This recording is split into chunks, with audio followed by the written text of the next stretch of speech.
ម៉ែមានតែមួយត្រូវព្រួយត្រូវចិត្តស្រឡាញ់អាណិតយកចិត្តតង់ដាក់ម៉ែមានតែមួយត្រូវព្រួយត្រូវចិត្តស្រឡាញ់អាណិត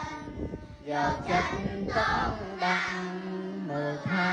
ឲ្យល្អដល់វត្តថ្នមថ្នាក់ដោយក្តីស្មងស្ម័គ្រនឹងអ្នកម្ដាយថ្លៃម៉ែមានតែមួយអំណរសាទរប្រពៃ